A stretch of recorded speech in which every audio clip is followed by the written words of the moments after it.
75 साल की हमारी ये यात्रा अनेक उतार चढ़ाव से भरी हुई है। सुख दुख की छाया मंडराती रही है और इसके बीच भी हमारे देशवासियों ने उपलब्धियां की है, पुरुषार्थ किया है, हार नहीं मानी है, संकल्पों को ओझल नहीं होने दिया है। और इसलिए और ये भी सच्चाई है कि सैकड़ों सालों के गुलामी के कालखंड ने भारत के मन को, भारत के मानवीय की भावनाओं को गहरे घाव किए थे, गहरी चोटें पहुंचाई थी, लेकिन उसके भीतर एक जिद भी थी, एक जिजीविषा भी थी, एक जुनून भी था, एक जोम भी था।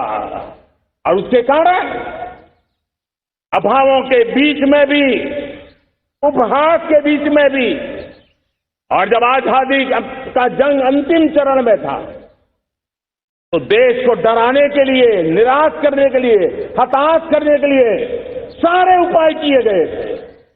अगर आजादी आई, अंग्रेज चले जाएंगे तो देश टूट जाएगा, बिखर जाएंगे, लोग अंदर अंदर लड़ करके मर जाएंगे, कुछ नहीं बचेगा, अंधकार युग में भारत चला जाएगा। न जाने क्या क्या आशंकाएं व्यक्त की गई थी, लेकिन उनको पता नहीं था कि हिंदुस्तान की मिट्टी है, इस मिट्टी में वो सामर्थ्य है जो शासकों से भी परे सामर्थ्य का एक अंतर प्रभाव लेकर के जीता रहा है, सदियों तक जीता रहा है। और उसी का परिणाम है हमने क्या कुछ नहीं झेला।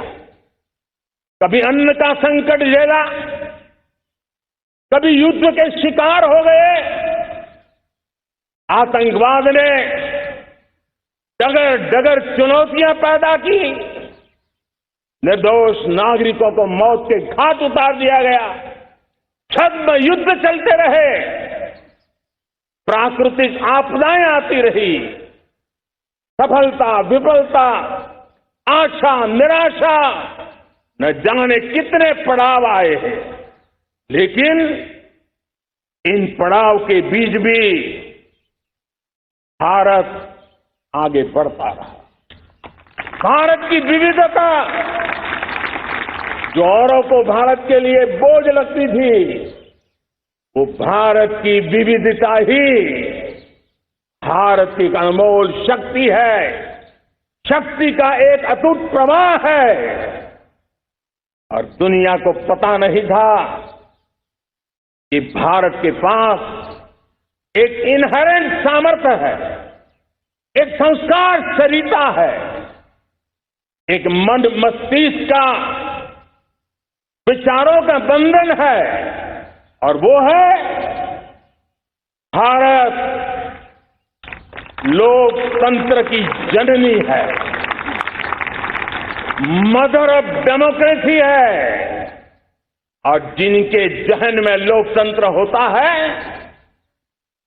वे जब संकल्प करके चल पड़ते हैं, वो सामर्थ्य दुनिया की बड़ी बड़ी सल्तनतों के लिए भी संकट का काल लेकर के आती है। ये मदर ऑफ डेमोक्रेसी, ये लोकतंत्र की जननी हमारे भारत में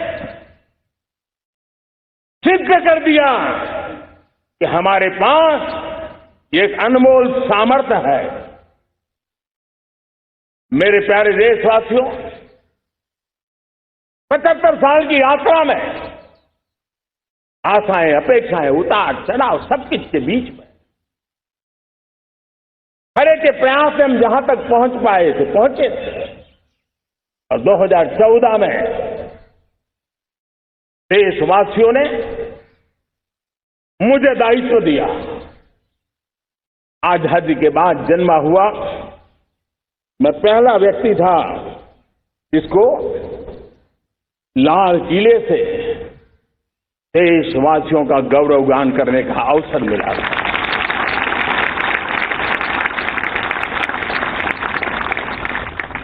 लेकिन मेरे दिल में जो भी आप लोगों से सीखा हूं, जितना आप लोगों को जान पाया हूं मेरे देशवासियों, आपके सुख दुख को समझ पाया हूं,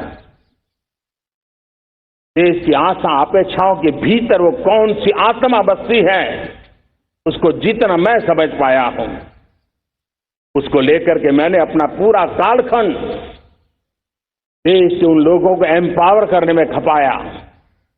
मेरे दलित हो, शोषित हो, पीड़ित हो, वंचित हो, आदिवासी हो, महिला हो, युवा हो, किसान हो, दिव्यांग हो, पूरब हो, पश्चिम हो, उत्तर हो, दक्षिण हो, समुद्र का तट हो, हिमालय की चंद्राएं हो, हर कोने में महात्मा गांधी का जो सपना था आखिर इंसान की चिंता करने का, महात्मा गांधी जी की आकांक्षा थी अंतिम छोर पर बैठे हुए व्यक्ति को समर्थ बनाने की, मैंने अपने आप को उसके लिए समर्पित किया। और उन 8 साल का नतीजा और आजादी के इतने दशकों का अनुभव आज 75 साल के बाद जब अमृत काल की ओर कदम रख रहे हैं, अमृत काल की ये पहली प्रभात है, तब मैं एक ऐसे सामर्थ्य को देख रहा हूं और जिससे मैं गौरव से भर जाता हूं। देशवासियों, मैं आज देश का सबसे बड़ा सौभाग्य ये देख रहा हूं कि भारत का जनमन आकांक्षी जनमन है। एस्पिरेशनल सोसाइटी किसी भी देश की बहुत बड़ी अमानत होती है और हमें गर्व है कि आज हिंदुस्तान के हर कोने में, हर समाज के हर वर्ग में, हर तबके में आकांक्षाएं उफान पर है।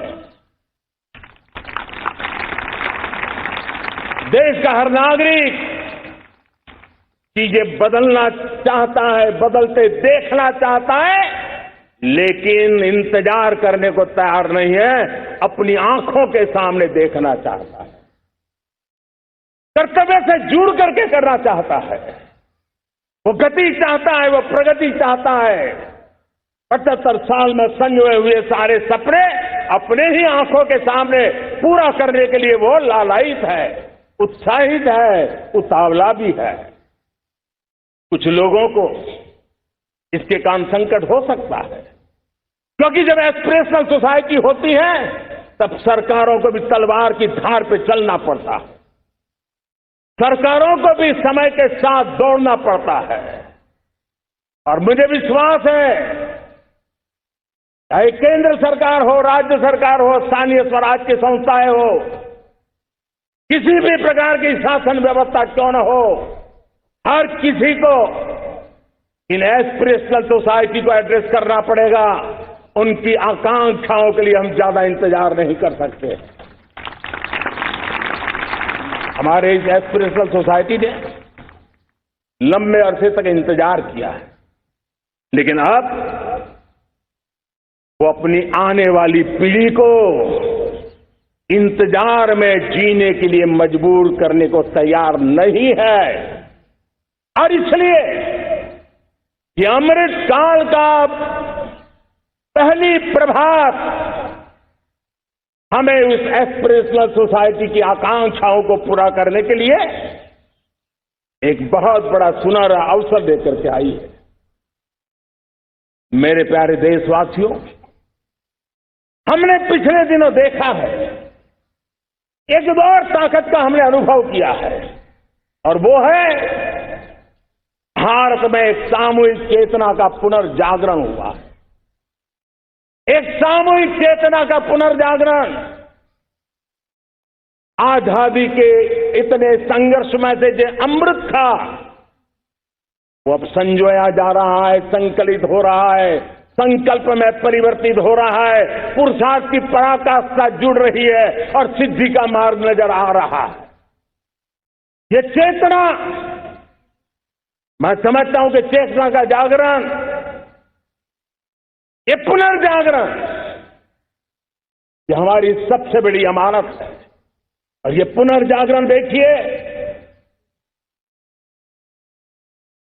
10 अगस्त तक लोगों को पता तक नहीं होगा शायद कि देश के भीतर कौन सी ताकत है, लेकिन पिछले 3 दिन से जिस प्रकार से तिरंगे झंडे को लेकर के, तिरंगा की यात्रा लेकर के देश चल पड़ा है। बड़े बड़े सोशल साइंस के एक्सपर्ट ये भी शायद कल्पना नहीं कर सकते कि मेरे भीतर के अंदर कितने, मेरे देश के भीतर कितना बड़ा सामर्थ्य है, एक तिरंगे झंडे ने दिखा दिया है। ये पुनर्चेतना, पुनर्जागरण का पल है। ये लोग समझ नहीं पाए हैं। जब देश जनता कर्फ्यू के लिए हिंदुस्तान का हर कोना निकल पड़ता है, तब उस चेतना की अनुभूति है। जब देश ताली थाली बजा करके कोरोना वॉरियर के साथ कंधे से कंधा मिला करके खड़ा हो जाता है, तब चेतना की अनुभूति होती है। जब दिया जला करके कोरोना वॉरियर की शुभकामना देने के लिए देश निकल पड़ता है, तब उस चेतना की अनुभूति होती है। दुनिया कोरोना के कालखंड में वैक्सीन लेना या न लेना, वैक्सीन काम का है कि नहीं है, उस उलझन में जी रहा था। उस समय मेरे देश के गांव गरीब भी 200 करोड़ डोज दुनिया को चौंका देने वाला काम करके दिखा देते हैं। यही चेतना है, यही सामर्थ्य है। इस सामर्थ्य ने आज देश को एक नई ताकत दी है। मेरे प्यारे भाइयों बहनों, तीसरा एक महत्वपूर्ण सामर्थ्य मैं देख रहा हूं, जैसे एस्पिरेशनल सोसाइटी, जैसे पुनर्जागरण, वैसे ही आजादी के इतने दशकों के बाद पूरे विश्व का भारत की तरफ देखने का नजरिया बदल चुका है। विश्व भारत की तरफ गर्व से देख रहा है, अपेक्षा से देख रहा है। समस्याओं का समाधान भारत की धरती पर दुनिया खोजने लगी है। दोस्तों, विश्व का ये बदलाव, विश्व की सोच में ये परिवर्तन 75 साल की हमारी अनुभव यात्रा का परिणाम है। हम जिस प्रकार से संकल्पों लेकर के चल पड़े हैं, दुनिया इसे देख रही है और आखिरकार विश्व भी उम्मीदें लेकर के जी रहा है। उम्मीदें पूरे करने का सामर्थ्य कहां पड़ा है, वो उसे दिखने लगा है। मैं इसे स्त्री शक्ति के रूप में देखता हूं, 3 सामर्थ्य के रूप में देखता हूं। और ये त्रिशक्ति है एस्पिरेशन की, पुनर्जागरण की और विश्व की उम्मीदों की। और इसे पूरा करने के लिए हम जानते हैं दोस्तों, आज दुनिया में एक विश्वास जगने में मेरे देशवासियों की बहुत बड़ी भूमिका है। 130 करोड़ देशवासियों ने